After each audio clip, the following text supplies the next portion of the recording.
This podcast is brought to you by Carvana. Car shopping shouldn't feel like preparing for a marathon of paperwork. That's why Carvana makes buying and financing your car easy. From start to finish, search thousands of vehicles with great prices. All online, all on your time. And when you're ready, your new car shows up right at your door. It doesn't get better than that. Buy your car the easy way. On Carvana. Delivery fees may apply. It is my great honor to welcome you all to Starfleet Academy. There's never been a better time to enroll in Star Trek. It's our job to prepare you for the unimaginable. To the land, cadet! In high-pressure situations, positive reinforcement is crucial to one's success. You're doing a great job. This is what we train for. These friends of mine, they all live for something bigger than themselves. And that's Starfleet. Starfleet Academy. New series now streaming on Paramount+.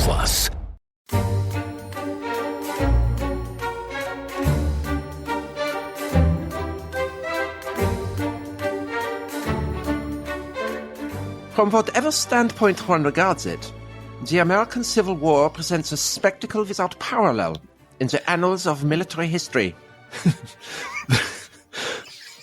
The vast extent of the disputed territory, the far-flung front of the lines of operation, the numerical strengths of the hostile armies, the creation of which hardly drew any support from a prior organizational basis, the fabulous cost of these armies, the manner of commanding them, and the general tactical and strategic principles in accordance with which the war is being waged. All these are new in the eyes of European onlookers. That, Dominic, was Karl Marx and, confusingly, Friedrich Engels. So I should actually have done that in stereo, writing in you should have done in depressor. In a Manchester Mill owner's accent, surely. In 1862, which, of course, second year of the American Civil War. It was like a kind of bloody stalemate at that point. And the American Civil War, one of the great, possibly the greatest theme in American history, but also in modern history more generally, the sense that this is the beginning of something. It's a kind of portent of so much that will happen in the later 19th and particularly in the 20th centuries. So an amazing theme for this podcast. It is. It's an epic story, Tom, because a lot of people would probably say it's the first truly modern war because, of course, it has the telegraph and the railroad and it has a kind of sense of total mobilization. But also, I think what makes the American Civil War, and I'm sure we'll come on to this, so fascinating is that it has so many contemporary political and cultural kind of resonances. Yeah. So in some ways you could argue, and we will definitely come to this later in this series, that the American Civil War is as yet unresolved, or the aftershocks of it are still rippling through American society. And from the point of view of how historians understand it, obviously that is of seismic influence, because it means that a settled opinion about it is pretty much impossible, particularly perhaps at the moment. Anyway, yeah, I think that's true. But to get confirmation on that, I think we need an absolutely top historian of the subject. We do. I know, Dominic, that this is a subject very close to your heart. This is something that you've studied, that you know a lot about. But it's very gracious of you that you have ceded the field to an even greater specialist. So when we first started doing this podcast, however many 100 episodes ago, we've mentioned doing guests, and this was one of the very first people I thought of. Because I have known this guest for more than 20 years. He is Professor Adam Smith, the Edward Osborne Professor of Political History and Director of the Rothermere American Institute at Oxford. I knew him when he was little more than a boy, Tom. And I think Adam Smith is the only historian with whom I've pretended to be part of a couple to get into a bar in New York City. Do you remember that, Adam? I do remember that. Yes, it was a piano bar, I think. It was. Yes. I think I was more enthusiastic about this coupling than you were, Dominic, actually, at the time. You accused me at the time. You said I was very unconvincing. Yeah. Coupling, that's very Love Island. Very, very of the moment. So it is. Fantastic. Yeah. What a wonderful So we were a very unconvincing couple, but Adam went on to great things at Oxford and is a historian of Lincoln, the Republican Party, the political scene during the American Civil War. So nobody better. And Tom, best of all, Adam knows an enormous amount about American cricket. Well, which is a key part of the story, if not perhaps the key story. And so, Adam, central element, yes. At some point, perhaps we can come on to that. But I wanted to kick off with a question really that's been posed by a gentleman currently resident in Florida, in Mar-a-Lago, former President Donald Trump, who when was this, Dominic? It was a few years back, wasn't it? It was 2017, I think. 2017. Like that, yeah. If you think about it, why? People don't ask that question. But why was there the Civil War? Why could that one not have been worked out? So, Tom, that's Karl Marx's voice again, isn't it? No, that was Donald Trump. That was clearly Donald Trump. Everyone would recognise that as Donald Trump. So Adam, there you have it. The President of the United States it's saying that people don't ask the question of why did the Civil War happen. Yeah.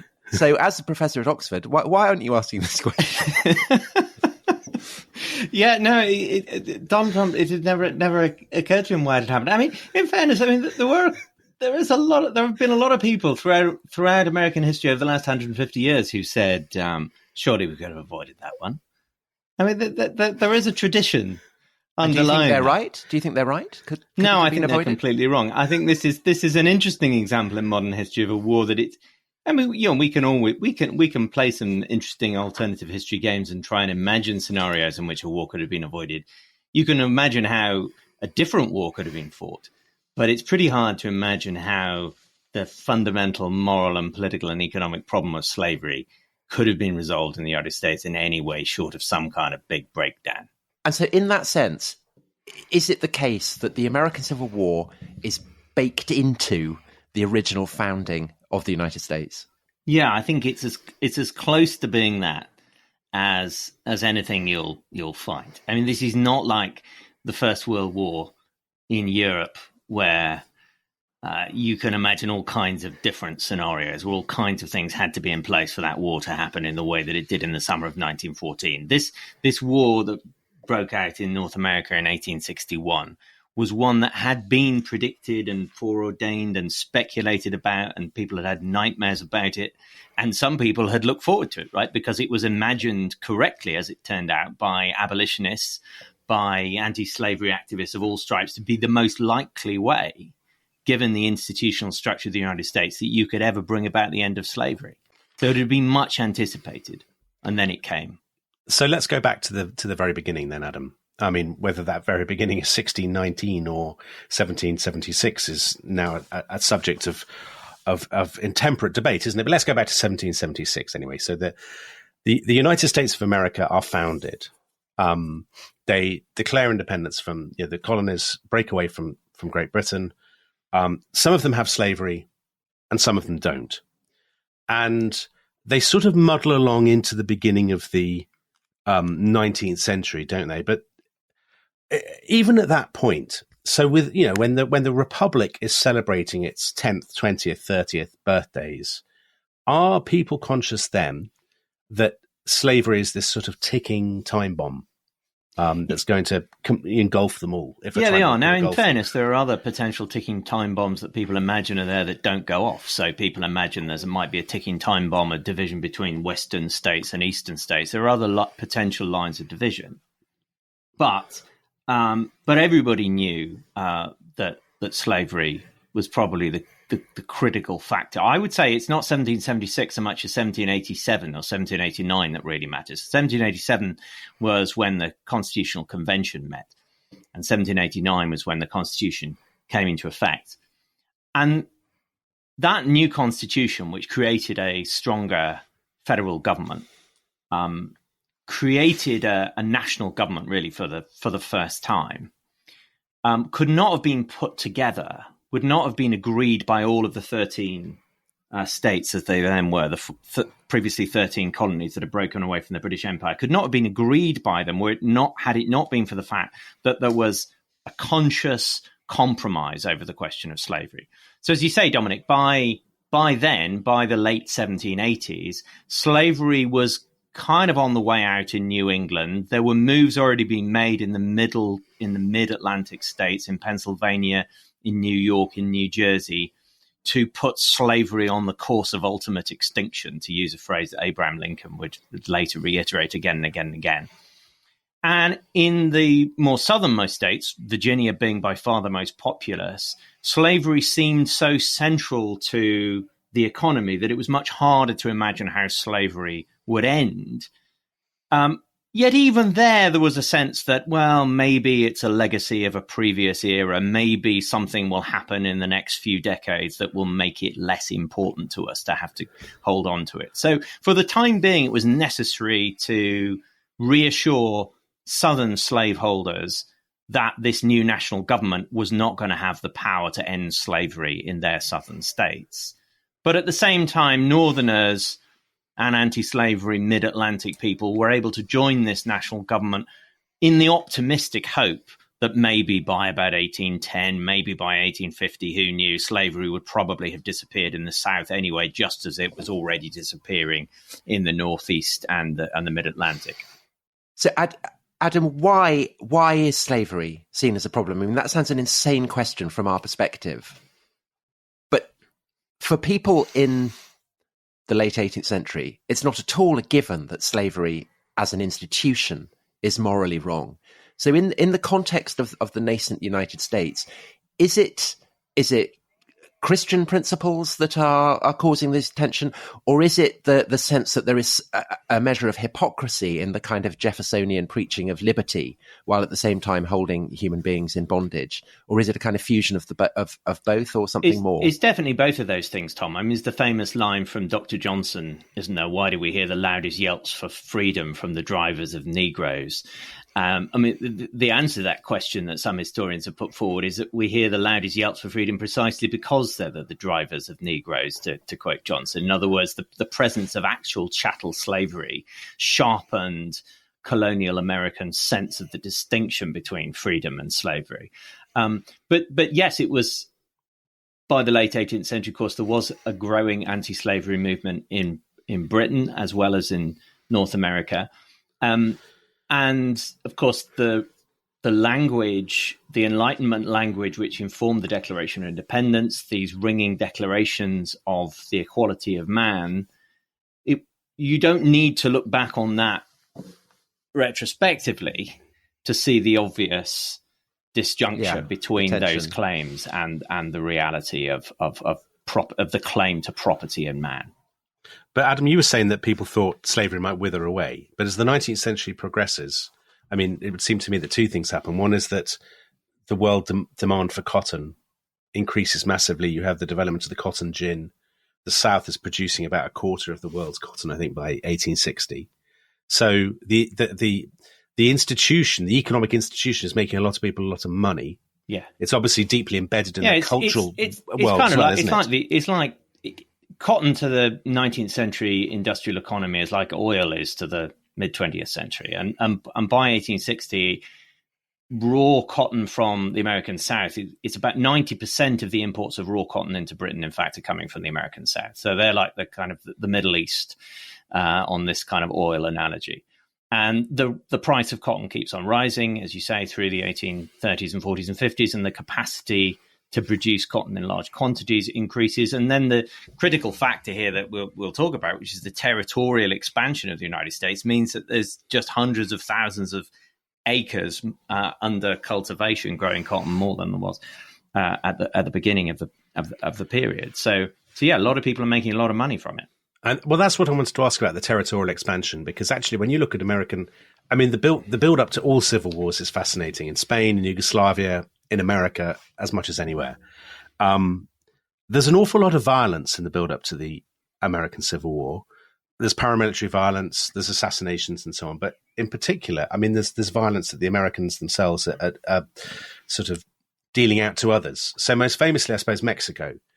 So the Mexican-American War, they take Texas, or they absorb Texas, and then they defeat Mexico 1846 to 48. And is that, to me, I would say, and now maybe I'm completely wrong because it's years since I really thought about this, but to me that feels like one of the absolute triggers for what comes, because the acquisition of so much territory from Mexico. Totally, and that war, which was probably the most successful war of territorial expansion in modern history, very small number of Americans were killed, and yet they had this huge expansion of territory, all of Southern California, New Mexico, Arizona, all of that big south west portion of the United States came into the United States after the defeat of Mexico. And the problem then was, should slavery be legal or illegal in those territories? It had been illegal in Mexico. So the question was whether you push slavery into this new area. And the people really pushing this territorial war of expansion were slaveholders, and they wanted that southwestern territory in order to grow more cotton, take more enslaved people there. But so essentially, just to be clear, because this is a really dumb question, but slavery is geographically determined because cotton is geographically determined. It's determined by the climate. Is that essentially why it's so much more fundamental to the southern economy than it ever was to the northern? Yes, it's very. It becomes very tied with cotton. I get in the 18th century it wasn't so, and that's there were enslaved people in Boston townhouses, and but in the end the reason why slavery became a southern institution was overwhelmingly because of cotton. Also tobacco and rice and sugar. But overwhelmingly cotton. And so, but that fact, though, Tom, also meant that there were some people in the United States in the decades running up to the Civil War who said, well, because that's true, because there is that association between cotton and slavery, we don't need to worry about this too much because slavery can never become a national institution. Right? It can never. It's unlikely ever to take hold critically in the state of in Kansas, for example. Right. Because Kansas doesn't appear to have the appropriate climate for cotton cultivation. So why worry then about whether we ban slavery from the new state of Kansas when it was opened up? But it's that determines why it's north and south and not, say, east and west or any other configuration. And that is why the acquisition of states along that kind of border zone become particular flashpoints. Yes. But Adam, so for people who are new to this, I suppose the question is, okay, they disagree about slavery. I mean, very, very simplistically, North and South disagree about slavery. But there's more to the issue than that, isn't there? Because it's so incendiary. Because in the North, they have this idea of a conspiracy, a slave power that is the very existence of slavery is undermining the United States itself. In the South, there is this sort of the institution of keeping, so many people enslaved has bred a kind of a weird kind of paranoia, hasn't it? And a sort of there's a violence to the debate, which to people outside it might seem a bit odd because you might say, well, why don't they just if they want to have slaves, let them have slaves? Why do you think it becomes so embittered? Now, is that, I mean, to pick one of I was about to say one of Tom's favourite themes, undoubtedly Tom's favourite theme, is that because this is ultimately a religious debate to some degree, or it's infused with religiosity? It is infused with, everything in the 19th century is infused with religiosity. But it's also infused with the question of what America is and who Americans are and what kind of this republic this is going to be. And in the end, the question is whether for Northerners, for people who live in states where slavery is illegal, the question is whether the institution of slavery in the South is corrupting the republic as a whole, and in the end, therefore, infringing their freedom as white American citizens. And it's when it gets to that moment, when Northerners in Massachusetts or Illinois think that the demands being made by Southern slaveholders are such that their own freedoms are being abridged. That's the point where it becomes really, really dangerous, and when war, I think, becomes unavoidable. I mean, the thing about slavery is you can say slavery was the cause of the American Civil War, right? And that is to say, everything and nothing. I mean, the question is, how was slavery? How did slavery come to create the war? And when you talk to Americans who deny that slavery was the cause of the war, that war is not about slavery. And you ask people, I vividly remember one of the times when I was in the States back in the 90s, and I took a tour around one of those plantation houses in South Carolina. and the crinolined lady showing us round. And after she had shown us the slave quarters and so on, and she was telling us the dates of all the pictures and the furniture in the room. And I was there with a group of Americans in baseball caps. And at one point, the crinoline lady said, "No, that war is not about slavery." And question then is, what was the war about if it wasn't about slavery? What she would have said was that war was about states' rights. But of course, the states' rights that mattered to Southerners were their right to protect slavery. And when it became necessary for Southern slaveholders in the run-up to the Civil War to use the national government in order to enforce the principle of property and man, then they had no hesitation in using the national government. The 1850 Fugitive Slave Act was a big expansion of federal power.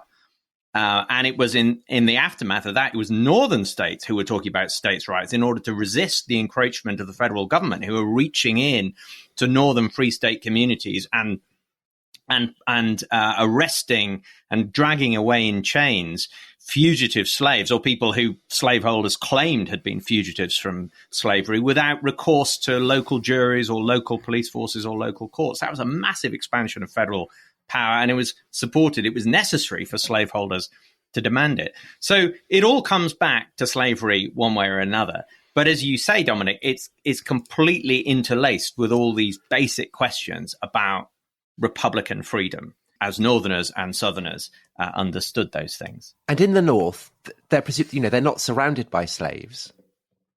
So how are they kind of being radicalized? So Lincoln is supposed to have met Harriet Beecher Stowe, isn't he, and said, "You're the little lady who made such a big war or something, made such a big war with Uncle Tom's Cabin." Yeah. Are novels like Uncle Tom's Cabin, Frederick Douglass's kind of speeches, all this kind of thing, is this having an effect, or is it more just a kind of sense of what they're reading in the newspapers, what people are saying? How is this process of radicalization happening? So it clearly does have an effect. I mean, Uncle Tom's Cabin was a publishing sensation. And what Uncle Tom's Cabin does is to put into the homes of middle-class, mid-Victorian Northeastern Americans, confront them with the reality of a system of enslavement that breaks up families, that violates women in every sense. So violates Christian principles in the Victorian sense. Exactly. Yeah. And that gets people. And it's one of the reasons why women are so important in the anti-slavery movement. Frederick Douglass, this incredibly articulate, amazing baritone voice, incredibly effective speaker, good writer, born into slavery, escaped from slavery in Maryland. He becomes this very visible spokesman for the possibility that, well, you know what, black people are clearly not somehow born innately into slavery, and so confronts white Northerners with that reality. But in the end, I don't think, that those kinds of anti-slavery arguments would not have driven the United States to war, I don't think, were it not for what people could see and experience in their own streets and their own communities in the North. As a consequence, I think the Fugitive Slave Act of 1850, which I just mentioned, is probably the single most important piece of legislation in helping to trigger the American Civil War. I mean, there's a lot of competition there. There's also the Kansas-Nebraska Act of 1854, and there are other things we could talk about. But for the sake of argument, I put my money on the 1850 Fugitive Slave Act. And that's because you can see free black men and women being physically dragged away in front of your eyes. Yeah, and there's the famous, perhaps the most notorious case was that of Anthony Burns in Boston in 1854, where this guy who was in fact a fugitive slave who'd been living in and working in Brattle Street for a few months was arrested by federal forces and marched in chains to the port of Boston, and the bells of Boston tolled as he was forced onto a federal ship and taken back down south. And this, of course, in the cradle of the revolution, this very visible violation of liberty. And so what happened to him? It was a good news story for Anthony Burns. He was sold back to Northerners, to anti-slavery people who effectively rescued him, and he died in 1862. Oh, well, that ended better than it could have done. So Adam, there were many others for whom the story did not end so well, of course. Well, I wanted to talk a little bit about the South. So the North is becoming radicalized, I suppose, by the Fugitive Slave Act and by pamphlets and books and speeches and so on. But am I right in thinking the South is also becoming radicalized in a way? I sort of get a sense, and maybe I'm completely misremembering this, that the Southerners' attitude to slavery a generation or two earlier had been that it was a kind of regrettable but necessary evil.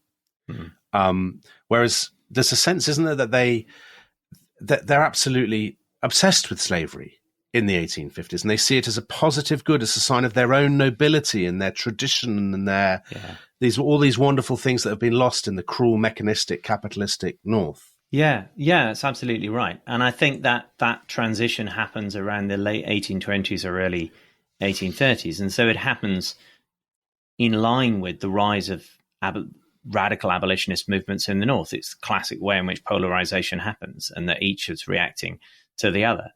And whereas in the late 1820s, it's still possible in the Virginia state legislature, for example, to debate a gradual emancipation bill, by the end of the 1830s, that is completely inconceivable.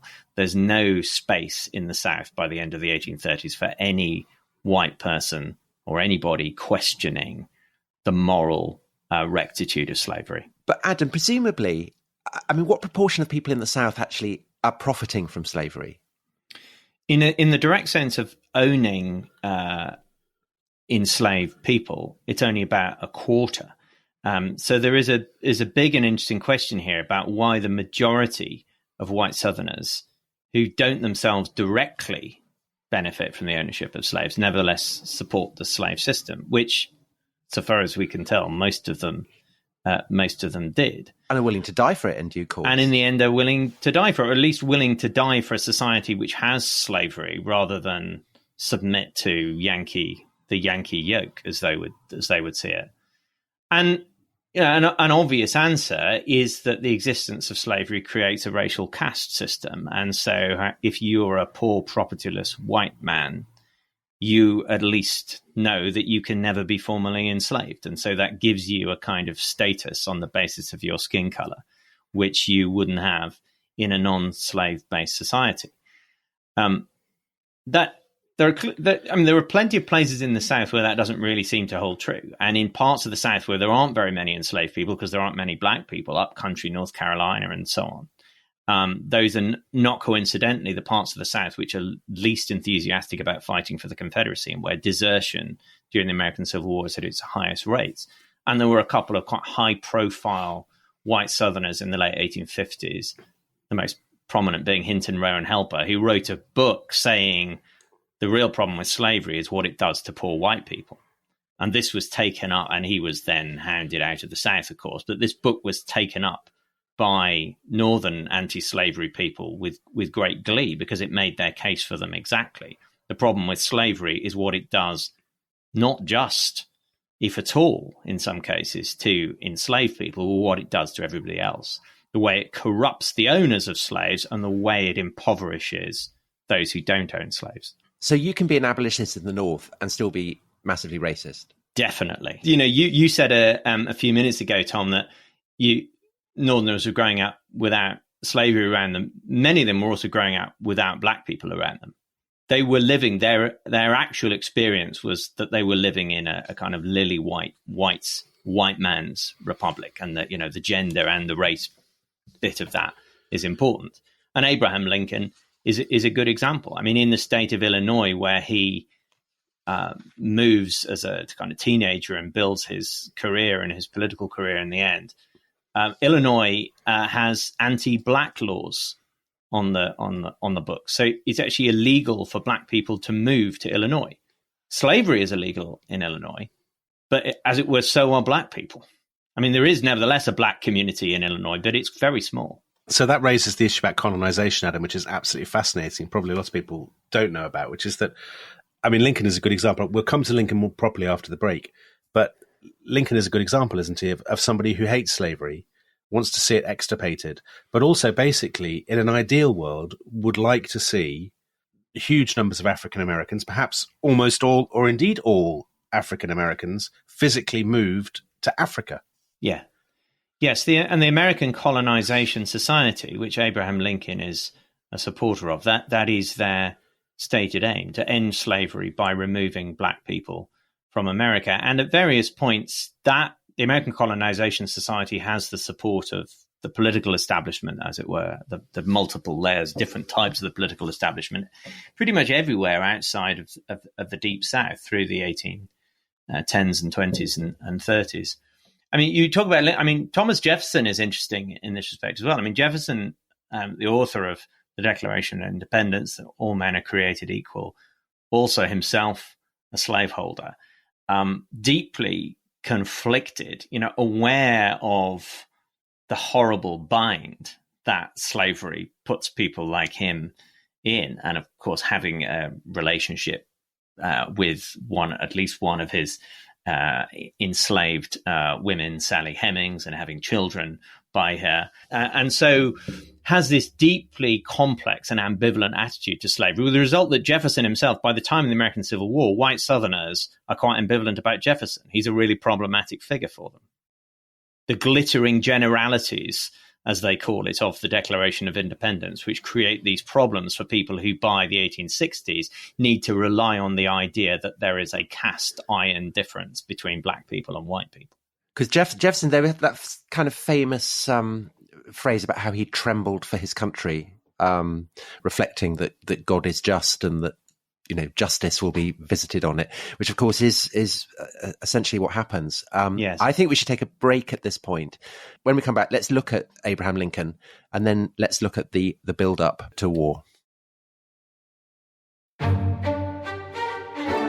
This episode is brought to you by Rocket Money. Tom, we often talk about how to organise our finances. I'm very conscious that I'm paying for a lot of mad subscriptions. And there's one thing that we've talked about often on this show. It's the thing that we probably hate more than any other, and it's a hidden fee. I would love to get my finances under control. There are all these things piling up on our bank statements, and I think I need to fix this problem. I need to sort this out and to stop this. I mean, my finances are so chaotic that I need this app. So I'll tell you what it is. It's called Rocket Money. It's a personal finance app that helps find and cancel your unwanted subscriptions. It monitors your spending, and it helps to lower your bills so that you can grow your savings. With Rocket Money, you can track all of your subscriptions, and you can easily cancel within the app with just a few taps, saving you time, avoiding charges. And you can also set budgets and goals and get personalized insights and regular reports to track how you're doing. They will even send you real-time alerts for large transactions, upcoming bills, refunds, and even low balances. So let Rocket Money help you reach your financial goals faster. Join at rocketmoney.com/ishistory. That's rocketmoney.com/ishistory. rocketmoney.com/ishistory.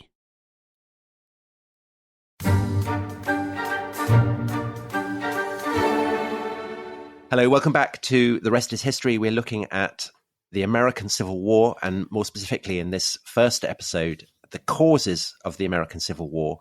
And in the first half, Adam, we were talking about Lincoln. He's kind of popped up every so often, as you might expect, but we haven't really focused in on who he is and why he becomes a significant player in the run-up to the Civil War. So just a bit of background on Lincoln. I know this is absolutely your mastermind subject, so if you could bear to just kind of compress it. Who is Lincoln? Where's he coming from? What motivates him? Why is he important?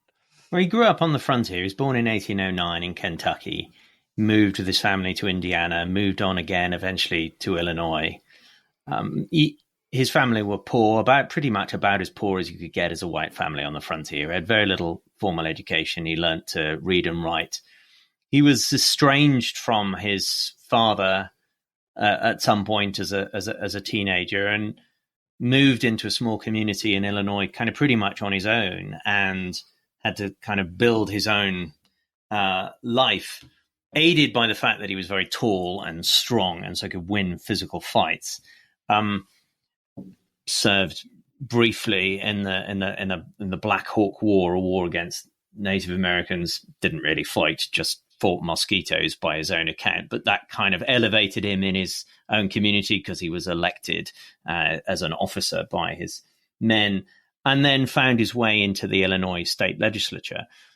He was, everybody who met Lincoln in those early years through the 1820s and 30s and 40s regarded him as fascinating and odd. In a hard drinking world, he was a teetotaler. In a highly religious world, his own faith was ambivalent and shifting, and we can talk more about that. But definitely Christian-ish. Oh, certainly Christian-ish. He grew up in a kind of Baptist community, an anti-slavery Baptist community, and he mostly, although not always, attended church. This was a religious world, but he also wrote tracts questioning the existence of God at various points, the various moments when he was accused of infidelity, which was a political liability for him. I think he had a kind of Old Testament providentialism. He believed in an all-controlling fate. And certainly by the time of the Civil War, he was deeply conscious of his own kind of humility in the face of an all-controlling providence. But he rarely talked about Christ. And a fate like the one that Jefferson was talking about just before the break, one that judges sin. Definitely. I think his religious views were quite different from Jefferson, who was a product of the kind of deism of the 1770s and 1780s. But he had a deep consciousness of sin, and that comes out most obviously in his extraordinary second inaugural address at the very end of his life in 1865, in which he talks about the sin of slavery and the punishment being inflicted on both North and South by God for the 200 years of bondage in America. But Adam, when you get to the 1850s, even in the early 1850s, let's say, Lincoln is surely at that point an exceedingly implausible person to become president of the United States, isn't he? He's a Whig. Nobody would have heard of it. He was a one-term congressman. Yeah, so to get back to Lincoln in his life, Dominic, he was a one-term congressman from Illinois. He was actually there in Congress, able to oppose the Mexican War, but he introduced resolutions demanding that the spot on American soil in which the Mexicans had allegedly invaded be revealed by the president, knowing that there was no such spot. So if somehow Lincoln had kind of disappeared from the historical record in 1850, he might be remembered, if at all, as kind of Spotty Lincoln, the man who raised that question in Congress in the face of an overwhelming pro-war majority. He did a few things in the Illinois state legislature. He was always in a minority opposing. There was a resolution opposing the formation of abolitionist societies in Illinois, which passed overwhelmingly, and Lincoln was one of a minority of people who opposed that resolution. So where there was, in the odd occasion, the opportunity to stand up against slavery, Lincoln generally did so. But it wasn't at the center of his political project. At the center of his political project up through the early 1850s was probably banking. That was the thing that really mattered to him, because he wanted to bring credit. He was a Whig. He was a Whig in a state that was the other thing that was, he was a teetotaler in a hard drinking state. He was a Whig in a democratic state. And so he wanted economic development. He wanted to increase the availability of credit so that people could start small businesses. And he wanted to imagine an economically diverse Illinois. That was the thing that really got him out of bed in the morning. For people not familiar with the intricacies of American party politics in the 19th century. Are there any people like that? Well, including me.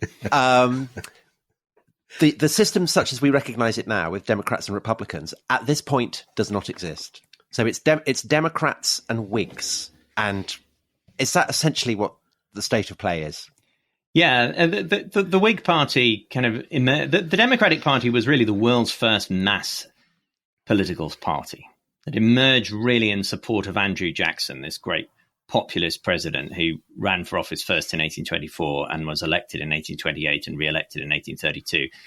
And the Whigs were the opponents to the Jacksonian Democrats. They were never really very successful, to be honest, as a national political party. But insofar as there was a functioning two-party system in the 1830s and 40s, it was Democrats versus Whigs. The Whig Party ran its last national candidate in the 1852 presidential election, trying to repeat the trick of nominating a famous general from the Mexican War and hoping that he got elected despite the fact that he was a Whig. They failed in 1852 and were never able again to run a presidential candidate. And the collapse of the Whig Party as a national, like the Democrats, a national political party which had the support of slaveholders in the South and non-slaveholders in the North, the collapse of the Whig Party created the political space for the rise of the Republican Party in the 1850s. The Republican Party being a northern anti-slavery party. We can talk about exactly how anti-slavery it was and what form its anti-slavery politics took, but it was a northern anti-slavery party, and that was the party that Lincoln, as many other Whigs did as well, Lincoln joined in the mid-1850s, and which eventually carried him into national power as the first Republican president elected in 1860. So that's another turn of the ratchet, if that's the right metaphor, isn't it, towards conflict? Because the Republican Party is an avowedly anti-slavery party. And I guess to some extent, maybe this is too simplistic, is perceived as an anti-Southern party. I mean, there are no Southern Republicans, right? No, I mean, the Lincoln gets a handful of votes in Kentucky, a handful in Virginia, but essentially that's absolutely right. But basically, you're a brave man if you come out as a Republican. You're a very brave man if you come out as a Republican in those places, definitely, yes. And this is why, we've got to talk about electoral systems. I mean, we know that elections matter, but the rules of the game matter. Electoral systems matter. So the Republican Party is a plausible party despite only even attempting to get votes in the North, because the electoral college system for electing the president means that they know as early as 1856, when they try for the first time, they fail to elect their candidate in 1856, but they can elect Lincoln in 1860, even though nationally Lincoln gets less than 40% of the popular vote. But because he wins a majority, or at least a plurality, in most cases a majority of the vote in the non-slaveholding northern states, that gives him, and if you win a state, you get all of the electoral college votes, with the interesting exception of New Jersey at that time, but leaving that aside, you get all of the electoral college votes from those states. And so he won a big majority in the electoral college in 1860, despite winning only a small minority of the national popular vote. Everybody knew that. Without that, with a different electoral system for president, the Republican Party would not have been a viable organization, but it was. So before we get to that point, Adam, I mean, obviously Lincoln's election is the trigger. I've got my metaphors are all over the shop. I've had a ratchet, I've got a trigger, I've got basically a toolbox. It's not going well. No.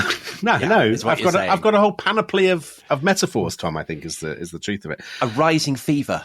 I've got a horrendous cold. So This is basically like a fever dream talking to Adam and Tom. But the temperature has been rising year on year, hasn't it? And there's Kansas, there's the Dred Scott case, and there's John Brown. So let's do Kansas first. So basically, this is sort of paramilitary. It's kind of a civil war before the Civil War, isn't it? Within the state of Kansas. So there was a civil war in Kansas before there was a civil war everywhere else, because Kansas was the latest place in which Congress had to make a decision about whether slavery should exist or not.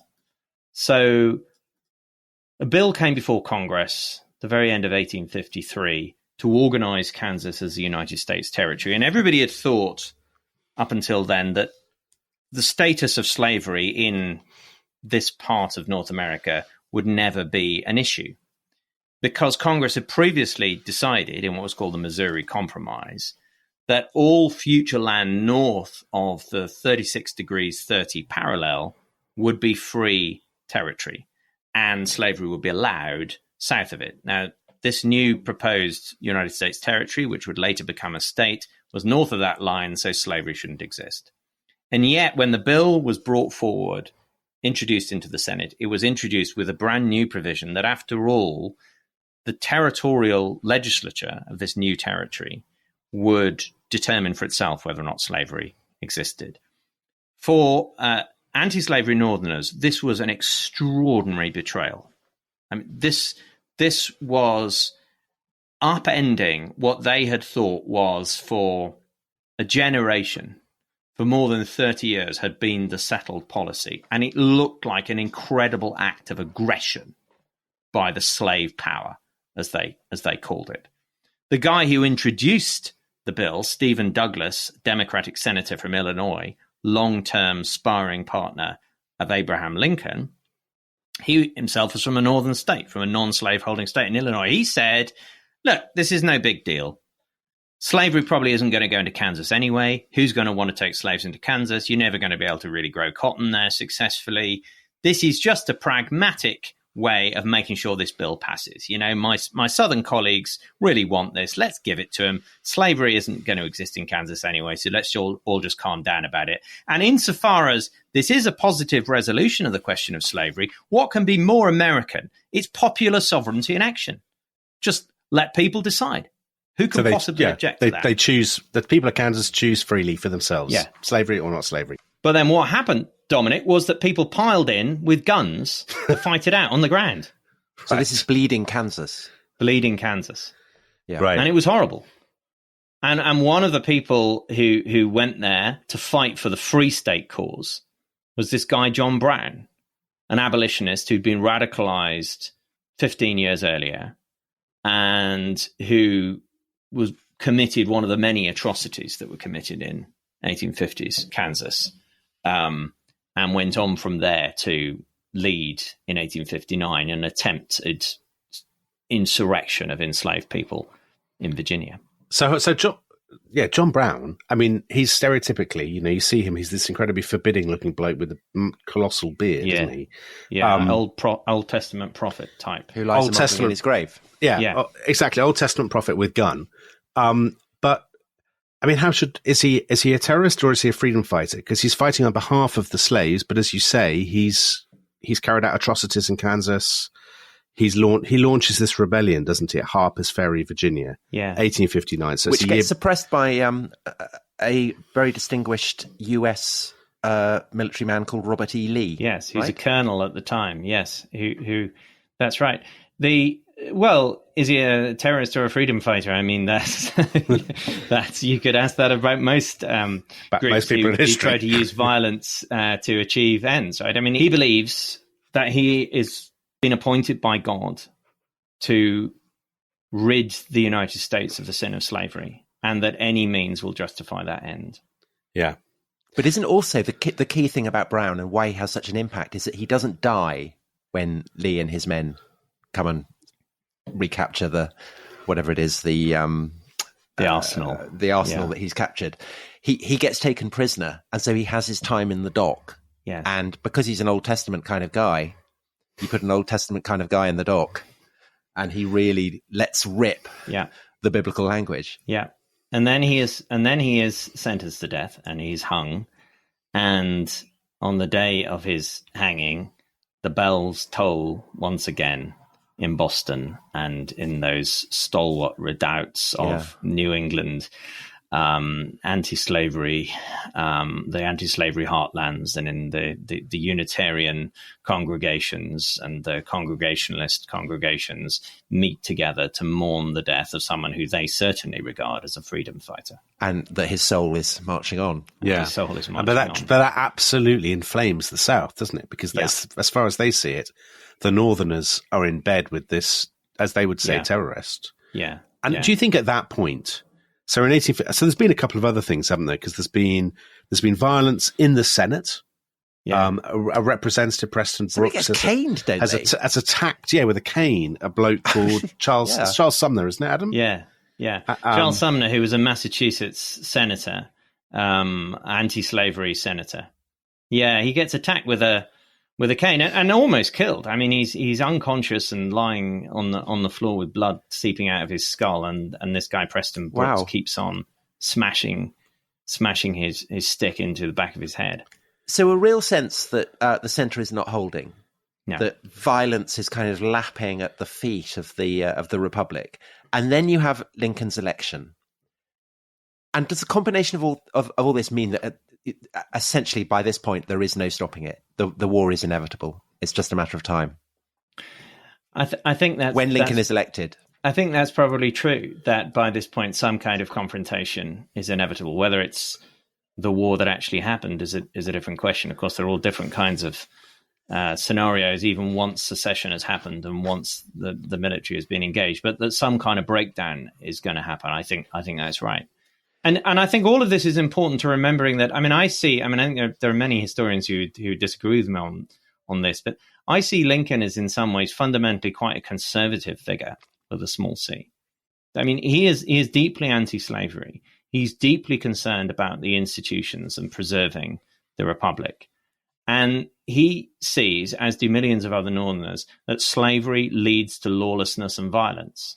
That's how he sees it. And he sees the slave power making these authoritarian grabs for national power, passing the Fugitive Slave Act. And then, Dominic, the thing you just mentioned in passing there, the Dred Scott decision. Yeah. The Supreme Court in 1857 rules in this case of an enslaved person who sues for his freedom on the grounds that his owner took him into a free territory, and so therefore he should have been freed. And the Supreme Court basically says, no, you can't be freed just because you're in a free territory, because that would be to violate the Fifth Amendment rights of your owner. In other words, slavery is property, and you can't take someone's property away without due process of law. And that implies, doesn't it, that slavery can never be got rid of? Is that exactly right? Yeah. And what basis then can a state like Massachusetts ban slavery? If it's a constitutional right, if slavery is property, then you cannot be deprived of your property as a United States citizen. Then the next, as Lincoln called it, the next Dred Scott decision may well say that a slaveholder can go into Massachusetts and legally hold his slaves there and potentially buy and sell slaves there. Who knows? Thin end of the wedge. The implication of that is that, and this goes back to where we began with this conversation, that the problem is basically within the Constitution itself. It's within the very foundational documents of the American Republic. Yeah. And that obviously makes it very difficult to sort out. Yeah. So could we, I think that we have, this has been absolute tour de force looking at the build up to the war. Adam, could you just take us from Lincoln's election to when the first shots are fired, and then tomorrow we'll look at the opening stages of the war? Yeah, so Lincoln was elected in November 1860, and immediately the state of South Carolina, which is always in the vanguard of Southern radicalism, immediately the state of South Carolina started making preparations to secede from the Union, to leave the United States, and they did that. By December, they'd already done that. And they sent out emissaries to other slaveholding Southern states to encourage them to do likewise. By the time Lincoln was inaugurated in March 1861, 7 slaveholding states had left the Union. And that's illegal. Well, we should come to that in the next episode. We'll come to that in the next episode. Yeah. We can, yes, they certainly thought it was a perfectly legitimate thing to do. They had voluntarily entered into this union, just as Britain voluntarily entered into the European Union, and they were voluntarily getting out of it because the terms of the deal had apparently changed. They were taking back control, Adam. They were taking back control, and they said this very explicitly in the manifestos, as it were, their documents they issued to explain secession. So by the time Lincoln became president, it was a kind of Cold War standoff. There were these 7 states that by then had formed an independent confederacy, had put people on ships, sending them over to Paris and to London to request diplomatic recognition from Europe. They had adopted a new flag. They had written a new constitution, which was unnervingly similar in every respect to the United States Constitution, except for the fact that it explicitly said that slavery was allowed. It also gave the president a 6-year term, interestingly, and a line item veto, but that's too geeky, I think, possibly for this podcast. It was essentially the same. And they revered Washington, and they said, we are basically the continuity USA. The United States has betrayed its founding principles. It's set up this government which is not upholding our property rights. So we haven't left the United States. We haven't left the United States. The United States has left us. Exactly. And new capital at Richmond, Virginia? Yeah. Well, not at that time. That comes later. At that time, they were in Montgomery, Alabama. But then there was only 7 states seceded at that point. Then what happens is there's a question, well, what about federal property? So there were, mints and lots of military installations, and dozens of them all across the South. Most of them were taken over by the states as they seceded, but there were a couple for which that was rather harder. And one of them was Fort Sumter, which is on an island in Charleston Harbor in South Carolina. There's a very small garrison in that island. And the South Carolinians demanded its surrender. And the question is, should the new Lincoln administration allow this surrender? Well, no, of course they're not going to do that. What can they do instead? Maybe they send reinforcements. Maybe they just resupply it, because it can't be resupplied directly from Charleston anymore. So you send a ship to keep the garrison going for a bit longer. But before you could do that, the South Carolinians opened fire. So they literally opened fire on the American flag. The Stars and Stripes was flying over Fort Sumter. They forced the surrender of Fort Sumter. And in response to that, Lincoln called for troops. He called for volunteers from all of the states. He sent to the governor of Virginia, to the governor of Kentucky, to slaveholding states. He said, there's an insurrection going on. And as commander-in-chief, he called up volunteers.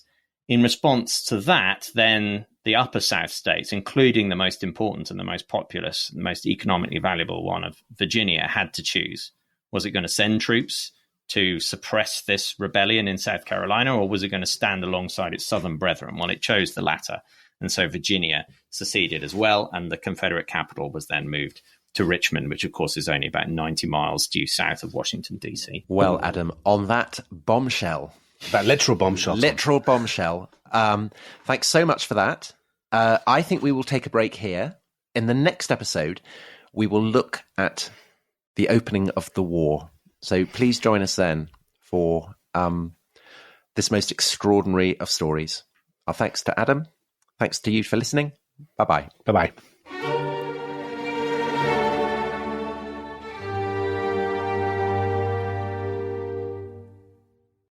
Thanks for listening to The Rest is History. For bonus episodes, early access, ad-free listening, and access to our chat community, please sign up at restishistorypod.com.